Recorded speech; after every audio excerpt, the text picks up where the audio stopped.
Welcome to Pro Power Hour. I'm Chris Weldon, one of the community managers here with House Call Pro. And this is something we do every Thursday at this time. This is a product training webinar. Every week we run through a feature or product, do a demo, kind of give you an overview. Sometimes it's a couple of things, sometimes it's one thing. And then we gather your questions from the Facebook group. So if you're watching on Facebook, you see this pop up in your feed. If you ask a question on the topic of today or any previous weeks, we've likely answered your question. We always collect all your questions recently and answer them live here. So if you ever see one of our power hours on something you asked about recently, we might have answered your question. We have a whole recording library of all of our past sessions. We've covered probably 95% of the House Call Pro platform. And you can go back and watch any of those sessions. We update them every year at this point so that they're fresh and new. We're always making improvements and adding new products and features. So I'll drop that link in the chat here in Zoom and on Facebook. And if you're on Facebook, you want to get registered for this, you get reminders. I can give you that info as well. But for November, we've been kind of running through, we did this last year, we'll probably continue to do this, kind of a crash course, quick onboarding in an hour on the web platform last week for office staff. And then we did the mobile app a couple weeks ago for your technicians. The idea of those is that you can reuse them. You can share them with new employees or anybody that needs a refresher. And it's a lot of information in an hour, but it's super important, especially, like I said, if you're getting new staff members. And so we're kind of wrapping that up this week. We're going to talk about some common workarounds for some tasks that a lot of our pros are looking to do that aren't necessarily easy to figure out on a first attempt in House Call Pro. We're going to answer some questions as well. So if we didn't get to a question that you have in the last couple of weeks, we'll have kind of an open-ended Q&A time. And then we'll also surface over employee permissions since I know we've been kind of jumping around and I've seen some questions recently about that. So as always, Phil is here. He's one of our onboarding specialists. Grateful for his partnership. So Phil, I'll turn it over to you. Cool. Thank you. Hello, everybody again. Welcome back. If you're a returning pro, if it's your first time, welcome. Today, as Chris said, the last 2 weeks we've kind of really focused on office staff training and basically technician training, kind of seeing it from the sides of everybody within the office. Really, admins get that look of both. If you are somebody that is constantly in the field and you run your business, so you saw a little bit of the app. We also had a little bit for admins and owners that are typically in the office, and so we kind of just want to round that out. So I think what we're going to do today is we're just going to kind of start a little bit on some things that we didn't touch on to just kind of finish out this whole kind of mini onboarding that we're doing. So I'll just kind of go through just a couple of things like setting up teams and permissions, setting up your text messaging, because some of you may not even know that you have this. Also places to really set yourself up. It's everything that I do with everybody on the intro call to make sure that your account is set up so we never have to touch this stuff again. So we're going to do that first, and then we're going to go over, as Chris said, a little bit of some workarounds.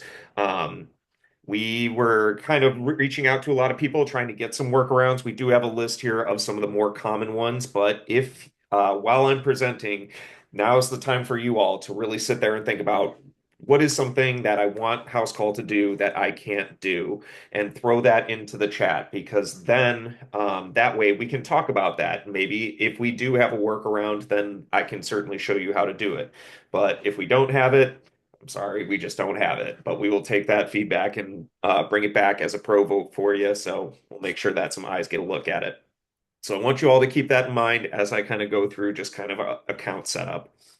So no slide deck today. I just think it's best if we just kind of dive right on into it. So first thing that I always do when when I'm meeting a pro for the first time and we're going through our intro call, as I said, we just want to make sure all of the account information is up to date. So first thing I always like to double check is that all of this information up here is correct. I can't stress that enough because I see it all the time is typically when you get signed on and you talk to one of our sales reps, sometimes people's cell phone numbers will be in the business phone. We want to make sure that that's the business phone number. So always make sure that that is the number because as we're going to talk about text messaging a little later, is that if anybody should call your text messaging number, it's going to get forwarded to this line. And I had one of my pros literally yesterday. First thing he said is, "How do I change this? I'm getting too many calls to my cell phone." So always make sure even if you've done it before, double check that all of this information is correct. Another common question I get from people, at least in this section, is the support email.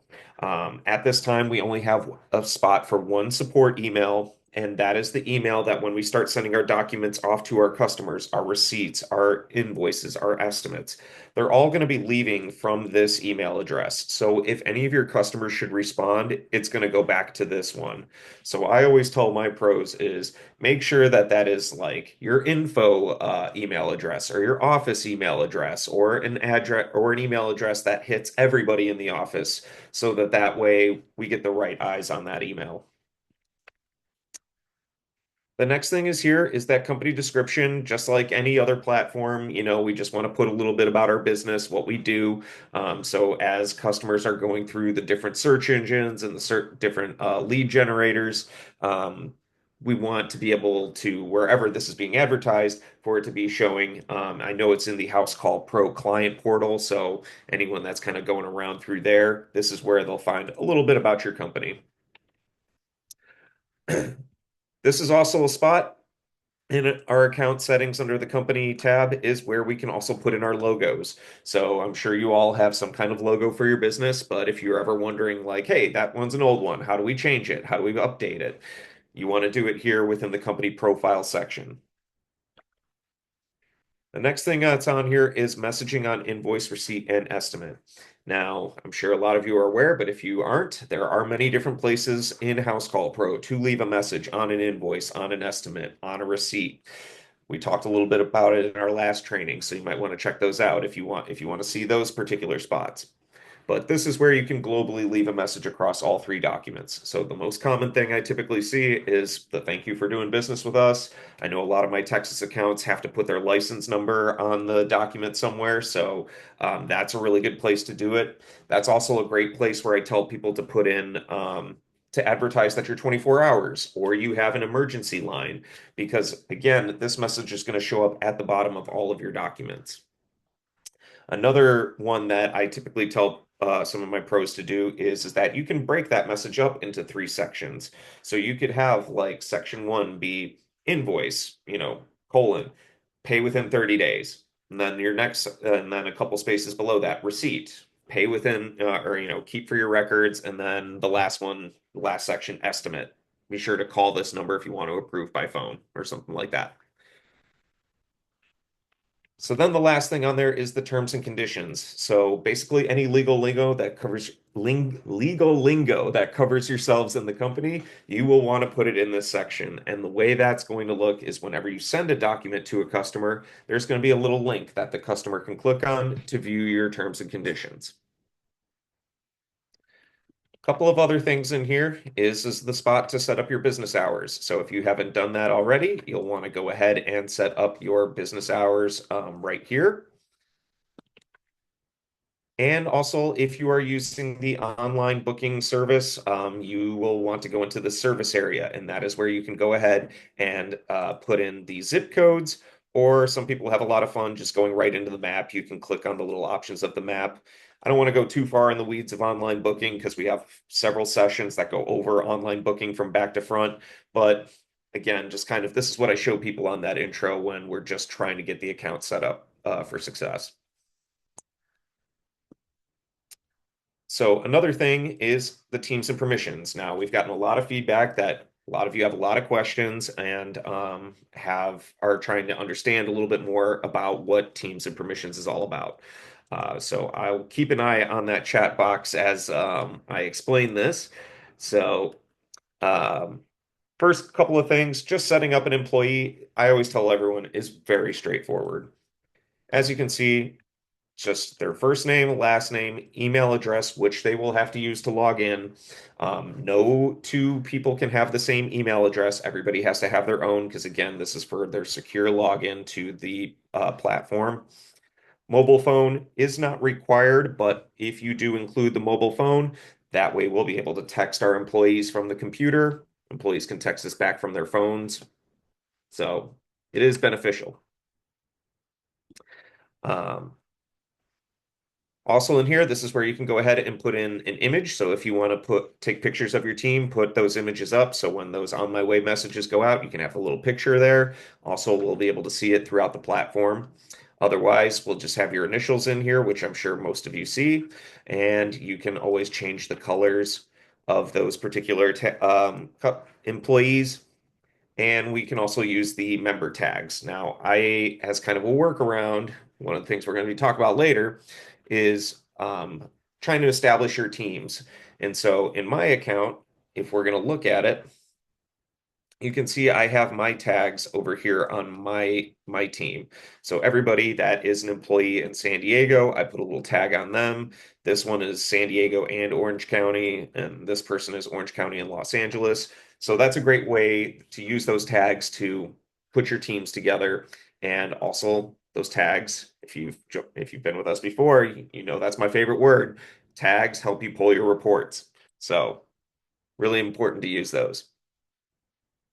All right, now let's talk a little bit about some of these permissions here. So I'm going to start at the very top. So admins and owners, you basically have permission to everything. So everything that's going to, as we scoot down, you are going to have permission for. The only things that are in here for our permissions for admins and owners is one, if you want to make yourself the dispatch and messaging POC. Now, I get a lot of questions about this. For we can only give that title to one person within the system. Really, all that person has the capabilities to do that nobody else does is they have access to all of the text messages that go through. Admins also are able to view them all, but the messaging point of contact is able to see them all as well, respond to them. And if anybody should go through the online booking portal and they book a excuse me a bid to you, the messaging point of contact person is the person that's going to receive all that information. Also, another thing to bring up is if you haven't noticed beforehand, is that if you need any further explanation of these permissions, you can always hover around these little eyes and they can give you more information. So, yeah, receives all the customer replies from the automated text message. They're assigned to all jobs booked online. So from them, they can dispatch it out. Online booking availability, that makes you available for online booking. So if you are a pro that is using online booking and you are the owner or business operator and you are out in the field, you'll keep that on so that customers can book to you. If you sit more in the office, we're going to turn that off. And then allow user to chat with customers. So like I said, as an admin owner with that permission, you'll be able to access the inbox and be able to access all of the chats within the inbox. So scooting on down, office staff. Now notice office staff has a couple of different permissions that we can always turn on and off for specific employees in the office. So view and editing pay details. I've talked to a lot of pros. Maybe we don't want everybody in the office to have access to that. Maybe just the office manager or maybe just accounting, those kinds of people. Updating the company account info. I usually see that also turned off for a lot of office staff because maybe we just want the office manager to really be able to get in here and make any changes. But some people, if you're one or three person operation and you're all admin or just you're the admin, you still can do all of this stuff, like I mentioned before. It's really just limiting the office staff. So accessing the marketing center campaigns. So obviously we don't want somebody new in the office just rolling in there and starting up a marketing campaign, shooting emails and postcards out to everybody at random. We want to have some more control of that. So maybe we turn that on for the people that we hired specifically for marketing, or we just turn that off for the office staff, or maybe keep it on for our office manager. Same thing with access marketing campaigns. I have a feeling that that's going to be gone at some point just because these are kind of redundant here. But same idea. Accessing reporting. So we have done a session all on reporting. And again, maybe we don't want to have our new office staff having access to the reports, seeing the financials, or maybe we don't want any of the office staff having access to it. Maybe we just want to have the accounting department and the admins. So for those reporting, obviously we can turn that on or turn that off for whoever needs it. We already talked about the point of contact, but we can assign a office manager or somebody as an office staff member to be that point of contact. Same thing as we talked about earlier with allowing user to chat with customers.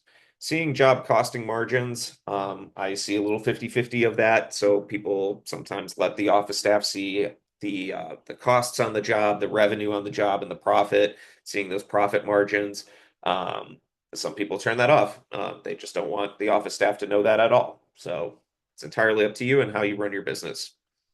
Accessing the pipeline. If you don't know what the pipeline is, that is our little feature up here. I've done a whole session on the pipeline before. I think we're probably due for a refresher in the new year, so we'll keep that in mind.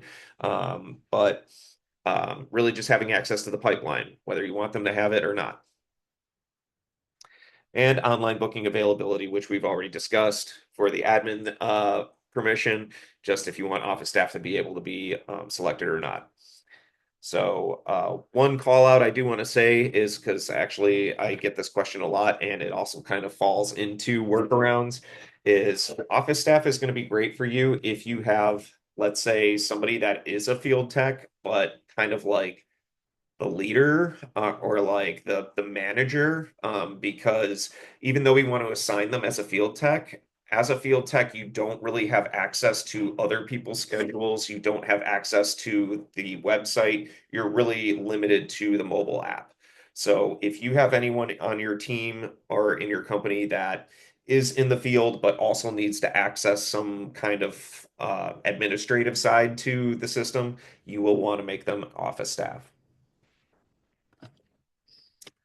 All right, and then we're going to talk about the field techs. So again, just reiterating, everybody from the top has all of the permissions below hand. We can only limit what's available within each option. So field techs, they obviously don't have any access to the reporting, the marketing, or anything like that. They only have what is available here. Field technicians are not able to access the online portal or the online website. So they are mostly everything they're going to do is within their mobile app. So for the mobile app permissions, adding and editing jobs, I feel most people leave that on because we want the technicians, most people want their technicians to get in there to fill out what line items are going to be on the estimate or on the invoice. If they get a call from one of the customers directly and wants to set up a call, they can go ahead and put the job in without having to reach out to the office, that kind of thing. I tend to see a lot of people remove, deleting, and canceling jobs, just because most people I talk to generally don't want technicians to have that much control of those jobs. They want to really be able to have the technicians reach out to the office and say, hey, so and so's not at the door today. I'm just going to move on to my next job. And then that way the office staff can take care of rescheduling and canceling the job. But if you want to give your technicians permission to do that, don't let me stop you. Take payments and see prices. That's another one I get a lot of questions on, and I see it all across the spectrum. So if you are a company that lets your technicians take payment on the spot, you're going to want to keep that one on. If you are a company that doesn't allow your technicians to take payment, you would want to turn that off. Seeing the prices, that's also up to you. I have people that want like a little bit of half and half. So unfortunately, it is all one permission. So if you want your technicians to be able to take payments, but then don't want them to see prices, you're kind of in a pickle here. It's all or nothing. Allow user to deposit checks with the mobile check deposit. So I'm sure on one of our payment sessions, we talked a little bit about the mobile check deposit feature. So I would go back to see how that looks. But it's pretty straightforward. If you want your technicians out in the field to open up the mobile app and be able to just scan a check and have that go right into your bank account, you can always let them have permission to do that. See customer phone number and email. I usually see a lot of people usually leave this on because obviously we want our technician to have the customer information if they need to call them for any reason. Allow users to chat with customers. I see a lot of people usually keep this on because then through the mobile app, the technician can go ahead and shoot them a text message. Hey, I'm on my way, got stuck in traffic, whatever that case may be. See and edit customer database. I usually see that a little bit of, again, a 50-50.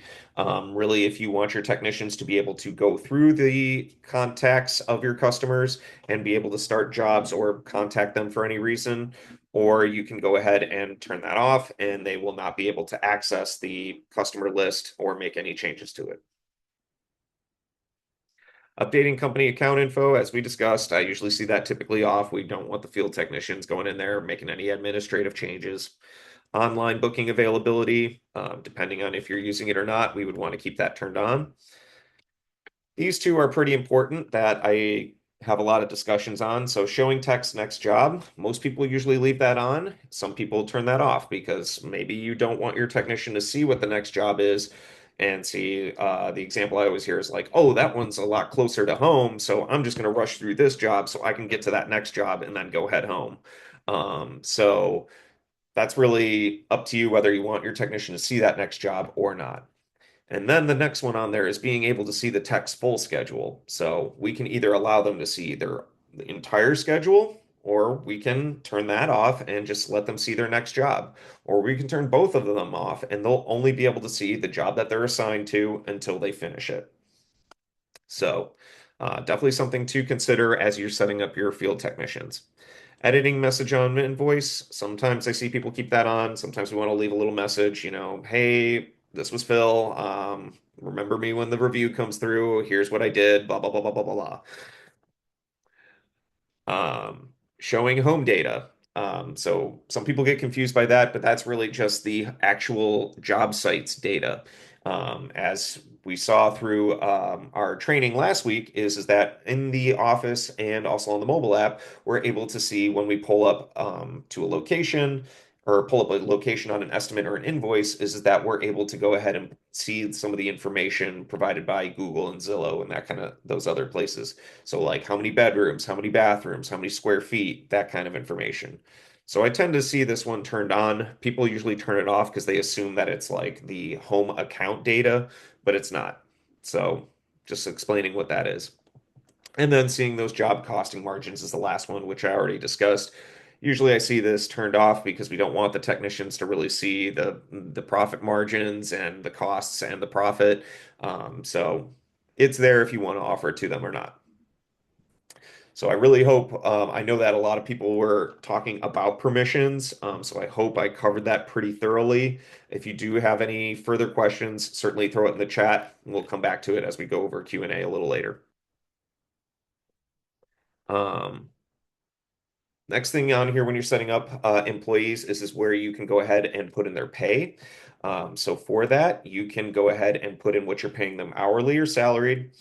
And as we put in a specific amount, you get access to this little calculator down here, which will allow us to, it asks us about 4 questions on additional things that we do when we do our payroll for our technicians so that we can get a fully loaded rate. And that would be ideally um, what this technician here is costing me. So when they start going out on the jobs and the time tracking starts kicking in, we can then see how much they're costing us in labor on each job. And then underneath that is commissions. I know we're making a lot of improvements to commissions, so I'm sure we'll go over this again in the new year because I know we got some new updates coming out for it. But at this time, really just putting in one commission rate, and I've kind of explained how this works. But when we go out on a job, we can say that this technician is receiving commissions on this particular job, so that they're going to get this rate.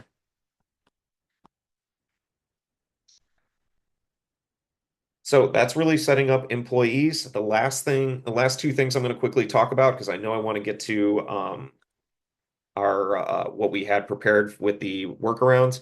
Last thing is setting up communications. So every Max Plus account I know comes with the text messaging. All you have to do is go through the process right here with registering your business. The reason we make you do this is because the government is cracking down on junk numbers. So we want to make sure that every number that we give out to somebody, they are a legit business. So it's a pretty easy process. It used to be a little hectic. I'm not going to lie. We made a lot of improvements, and anytime I walk through this with everybody, I make sure they hit that love it button because we made it so easy for you now. Um, I'm not going to really walk through it, but I would recommend if you haven't set this up, this is where you go ahead and set up your text messaging. The last thing that I typically go over on those intros is the My Money section. So if you are trying to figure out how to set up your payments, I know again we've done a whole section on payments. So if you want more information regarding payments, I recommend checking out that session. But just going to kind of show you this is where you can go ahead and start setting up for credit card payments as well as ACH payments and that mobile check deposit. Um, we do have the card readers as well. So if you ever do need a card reader from us, they are $59, $8 shipping and handling, one-time fee. We also offer the mobile tap to pay. That is $5 a month per person that is going to be taking payments.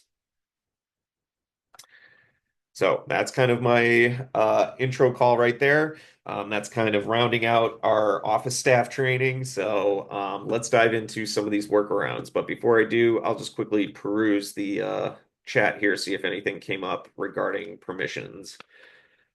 Um, yeah, my company logo is in, but my account does not have the logo next to the home tab at the top, and I've been wondering if something's wrong with my account. Okay, Tyler. Um, That might depend on plan type, actually. I think some of our plans, depending on what level you're on, Essentials, Max, some of them, I don't know which ones, I'll have to check. Some of them include the logo, and some of them you might have the House Call Pro logo there. Um, that might be essentials and basic because I do know for Max and Max Plus it's there. Um, okay. I'll double check that. I'll get back to Tyler. All right, cool. Ariana, I would like to have the ability to search for customers by a specific job. For example, a list of clients who has received for watching. Okay, I see that this will be the first one we'll tackle. Let me just get through and see if there was anything about permissions.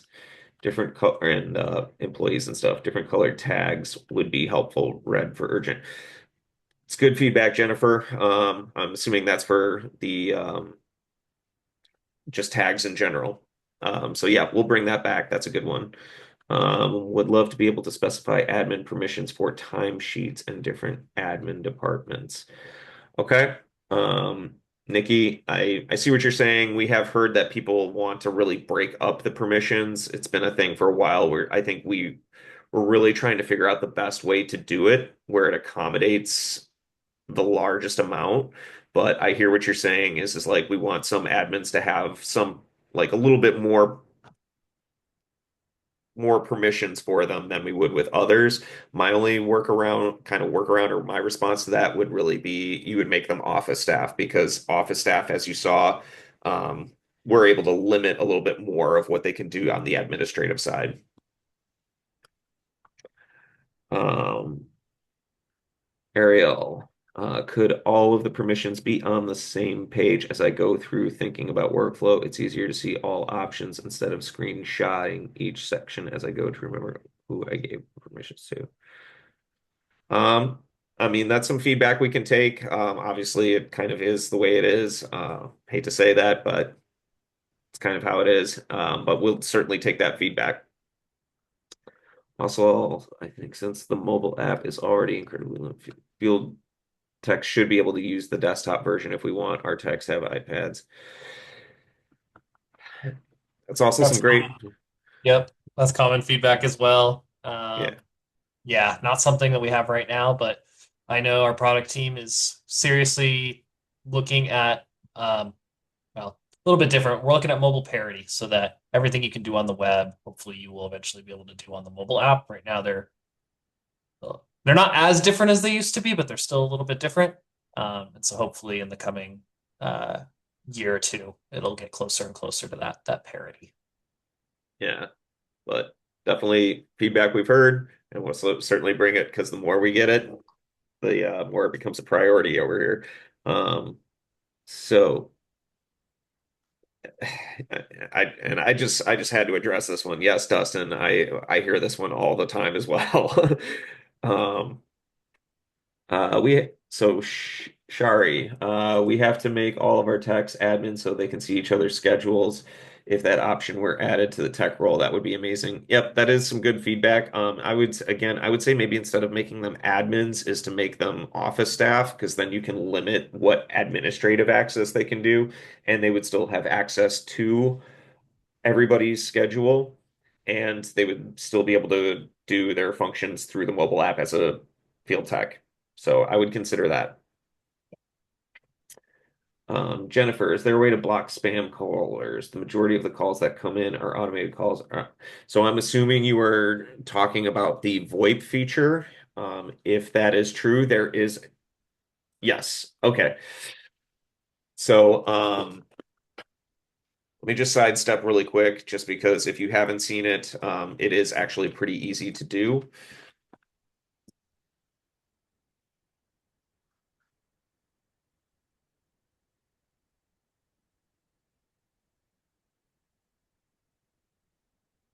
Oh yeah, I am already in it. Okay, so if we go to our call log,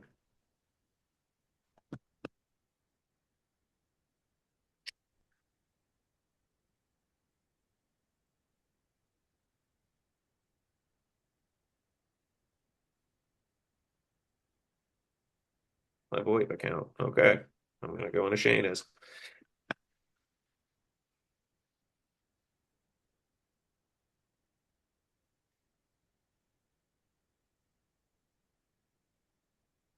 There we go.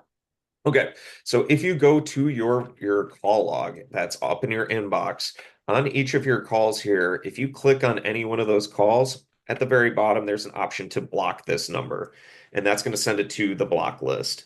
So that's how you can cut down on those spam calls. One way is just by simply blocking the ones that have hit your system. The other way that we typically encourage people to do so is, especially if you are using the VoIP system, is you can set up communications in your call flows. If you want to limit those spam calls, you want to set up this part, the press one, press two, press three. That is the call menu. So you would just want to go to your call flows and go ahead and set up a call menu. That'll reduce the amount of spam calls. Obviously, we can't block every single one because technology is too dang smart these days. But we can certainly limit it using those two options. I see you, Tyler. You're on the Essentials plan. I think Chris will get back to you to check on that. But from my experience, I don't think Essentials see it. Um, yes, we only need one person editing the timesheets. So, Nikki, you would want to make them office staff, limit everything to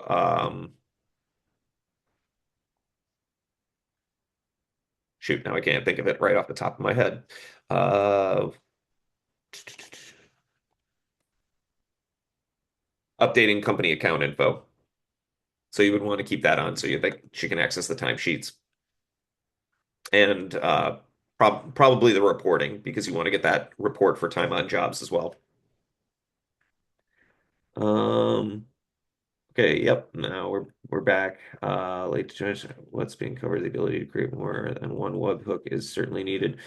Okay, so Dustin, for that, um, for Chris, I don't know if you want to type it in, give him the address to API developer at housecallpro.com. That's really our API team. I would bring that feedback to them. All right. And Kim, what about HCP assist and spam calls? So uh, I with spam. Similar solution depends on your voice plan, right? And Yeah, what that's a good way because HCP Assist does take will take those calls for you. So I mean, technically, you're not being bothered with the spam calls, but you can certainly use that as a buffer. Um, but yeah, that's really all I have to say about that, to be honest. All right. So I see we've covered everything at least in our chat here. And so I'm going to go through some of the workflows that I typically see. Chris and Lauren, like we kind of put our heads together and put some of these together. So I'll do my best to explain these. So the first one that typically comes up is a pro wants to present their different service plan options to their customers at once. So I think I did show this on the last call, but if not, I definitely showed it to my team the other day because this comes across so much. What you're going to want to do is you're going to want to utilize the estimate templates. I know we've done a whole session on it, so I'm going to try to keep myself from going too fast so everybody can see it. But what we're going to want to do is typically we'll want to start up an estimate. Put in our favorite customer here.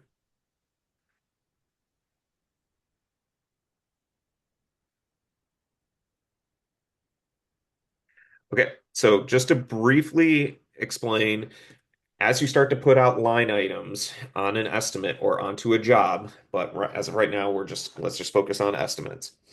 As we start to put out line items on an estimate, we can always go up to our option and we can save it as a template. Um, Also within, so what I did is I created an estimate to pull from my templates, and it's in my maintenance. I created my bronze package, my silver package, and my gold package. So within my bronze package, I basically laid out that this is going to be a service agreement.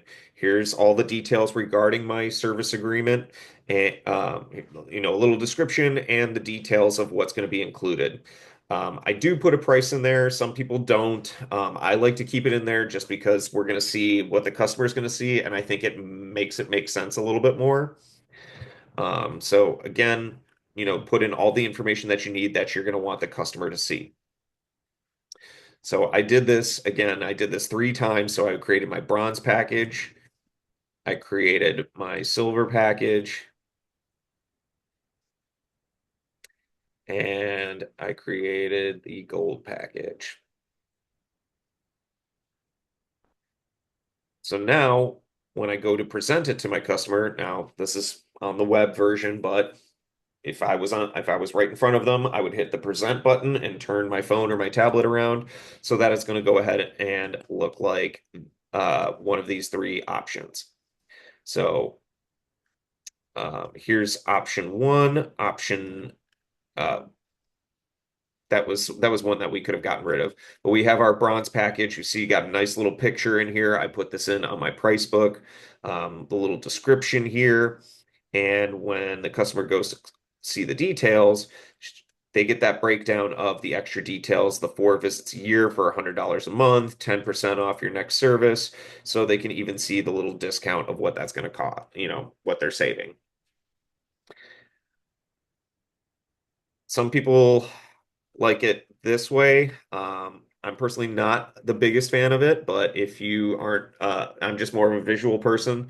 So you could go with this particular route, or we have it like this, which is the one I really like because as we can see, it says in big letters, bronze package, $90. And it allows the customer to see all those details and silver, gold. Now, when a customer goes to select this, if you recall or were there for our service agreement session, I explained how we apply the service plan to the customer. But this allows us to at least show them the options that we have available. So when people do this, I typically tell my pros is that when a customer selects one of these options, then go ahead and have the office staff actually go through the work of putting in the service agreement for that customer. But this at least gives the technician the ability to show the customer the different plans that are available. Um, Wanda, are you giving the discount for each month or just a one-time discount? Um, for me, it's since this is all like isn't real. Um, I don't really have the right answer for that, but what it's really up to you. That's the way I would say it is. And if you are going to do it, I would put it in your details. So for me, it says, 400 or 4 visits for $100 a month, 10% off your next service.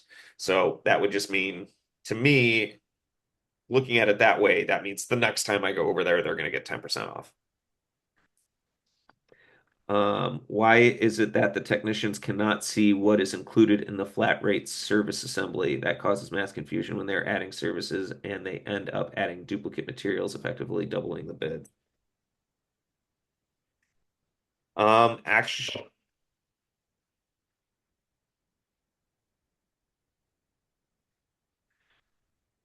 because they technically can see um, so if they are not seeing it, Dustin, for them to see it, you're going to want to turn on job inputs. Because what that will do is if it is a flat rate service item that is in your price book and in your price book that service has materials on it, when they stick the service onto the job in the job inputs, it's going to put in all of those materials. So, and I know that they can see that on the mobile app if they have permission to see it. So I would say just check the permissions. Everything is on. No one has been able to answer that question for me. It's only seen once.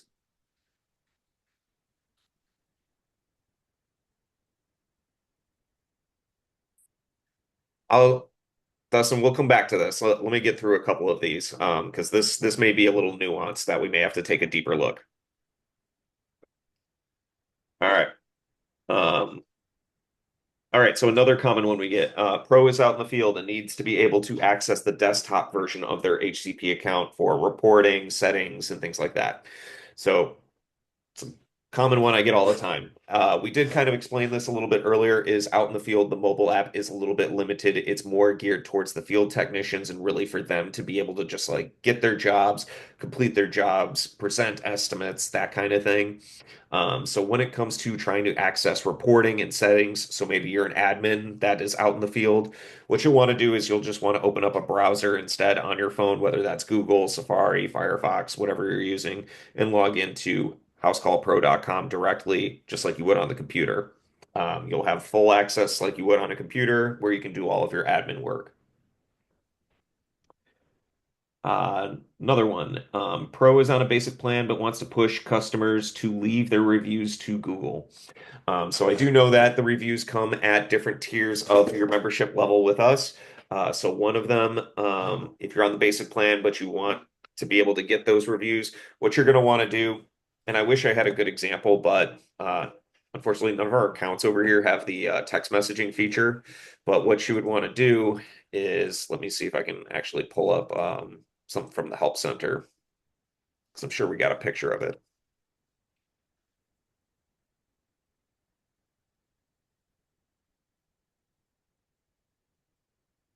I just saw customizing. Where was it? Uh,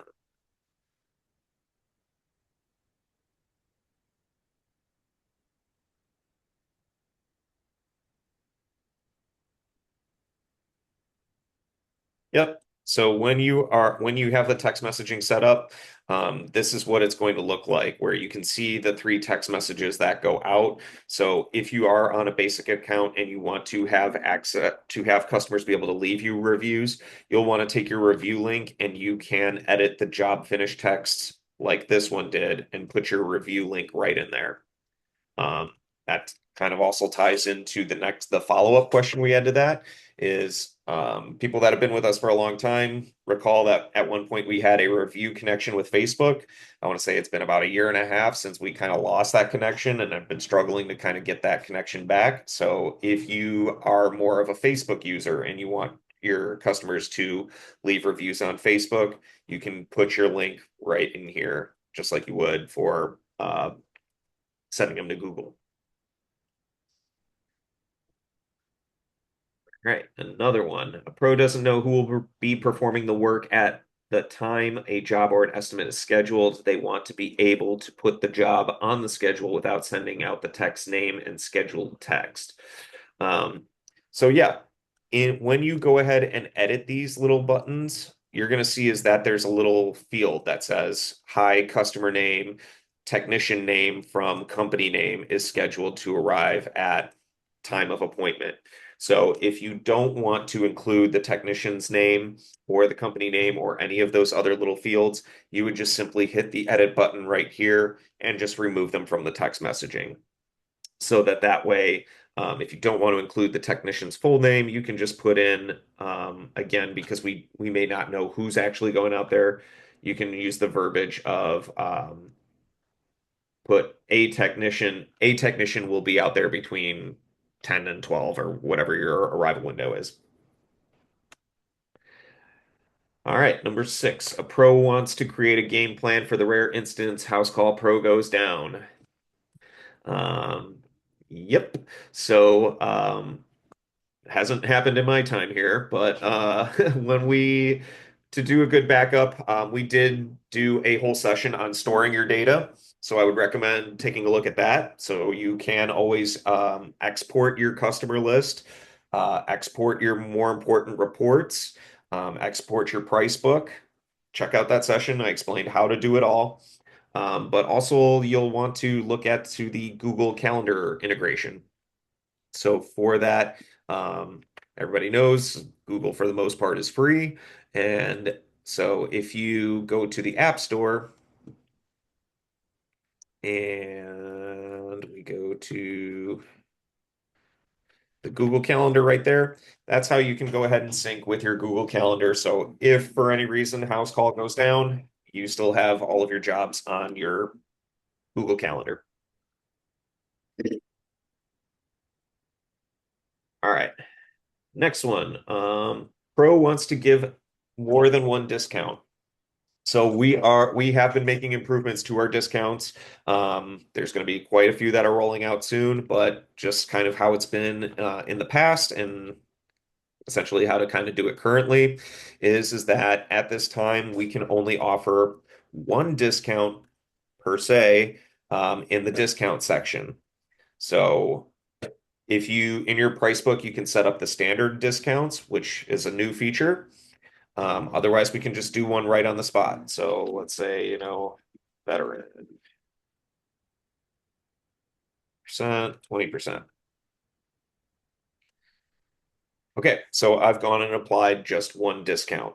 So if you want to apply any further discounts, what you would want to do is you would want to go to either line items, you would want to go to service or material, and we would just say, extra discount, and we can put in a negative amount.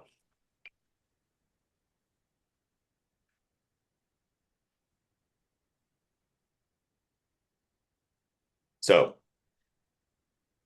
as I said, more improvements to discounts, but at this time, that is the proper way to apply more than one discount.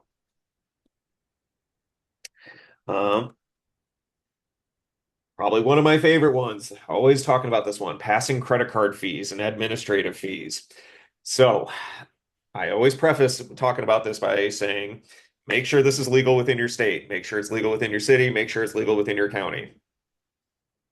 That being said, um, three ways I typically teach people how to do this. One is if you are somebody that does not push taxes to your customers, the easiest way to do it is to make it as a tax rate. So for me, I have a credit card fee of 3% right in there so that I can just go ahead and just mark that something is taxable and that will apply the credit card fee to it.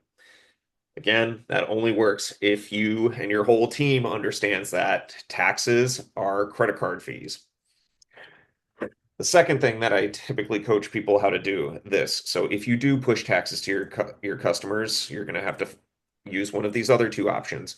And one of them is pretty simple, just simply creating a line item, credit card fee. And again, we can put in that negative dollar amount. So the percentages do need to be calculated manually. Then the third most popular one that I tell everybody to do is to actually go to your price book, and within your price book settings, you can actually raise the prices of all of your services and or materials. Well, actually, no, I'm sorry, just your services. You can increase everything in your price book by 3%. And then what I tell people to do is then when you are out in the field and the customer goes, I'm going to pay with cash or check, you can then go ahead and give them that 3% discount. Customers love seeing discounts. And so I tell my pros this one all the time, and they find that that is the best way because people like free stuff, people like discounts, and it also hides from actually showing them like you're actually getting charged for this credit card fee. Yeah, those are all great options. I want to highlight too. I see Ray. It's very legal in New Jersey. For anybody that's just joining us, Ray joined the House Call Pro team this morning, actually, and we talked about this. And I bring good news.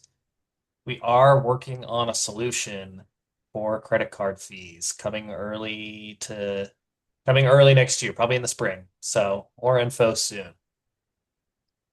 Nice. That's awesome. So I can't wait because I get this question 3 times a day. All right.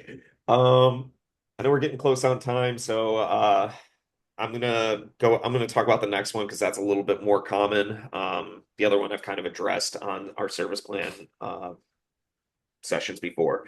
So if you are a company that does service agreements, I'm sure that as you've tried to set up service agreements, you have noticed that we can, in the service agreement section, we can only have 12 visits a year. So if you are a cleaning company where you have people sign up for these memberships where they are doing biannual or like not sorry, I'm sorry, not biannual, biweekly. So you're going out there 24 times a year. Um, Here's how you're going to want to do that. What you would want to do is within your service agreement is you're still going to set it up for the maximum of 12 visits because that is all we can do. I don't know if I can't think of one of mine like right off the top of my head, so I'm just going to quickly say, test each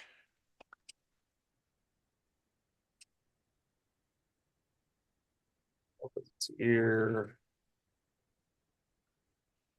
Okay, so we're setting up 12 visits a year, and we're going to set billing for monthly. So that what that's going to give us is at least we are on some kind of payment scale throughout the year.